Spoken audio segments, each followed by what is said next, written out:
Welcome back. Chittoor జిల్లా కుప్పంలో రెండో రోజు టీడీపీ అధినేత చంద్రబాబు పర్యటించారు. ఈ సందర్భంగా కుప్పంలో జరుగుతున్న తన ఇంటి నిర్మాణాన్ని పరిశీలించారు. అనంతరం శాంతిపురం బహిరంగ సభలో చంద్రబాబు పాల్గొన్నారు. ఈ సందర్భంగా ఆయన మాట్లాడుతూ కుప్పంలో తాను కులం మతం చూడకుండా అందరి ఇంట్లో పెద్ద కొడుకులా ఉన్నానని, కుప్పం అభివృద్ధి టీడీపీ హయాంలోనే జరిగిందని అన్నారు.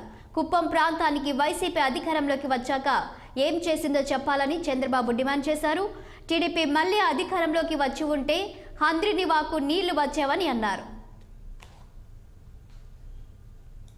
దేవాలయం తమ్ముళ్ళు దేవాలయాలకి దేవుడికే దిక్కు లేకుండా చేస్తున్నారు ఈ దుర్మార్గులు.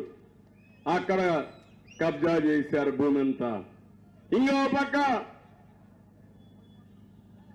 ఎంపీ నిధులతో బస్ షెల్టర్ కడితే వీళ్ళ భూమికి జాగా కావాలని ఈ మండల కన్వీనర్లంతా ఆ బస్ షెల్టర్ కొట్టేసే పరిస్థితికి వచ్చారు.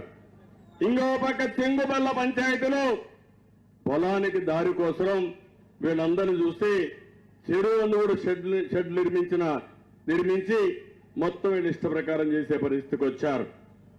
7వ మైలు పక్కనే 6.65 సెంట్ల భూమిని స్వాధీనపరుచుకుని షాపింగ్ కాంప్లెక్స్ కట్టేశారు.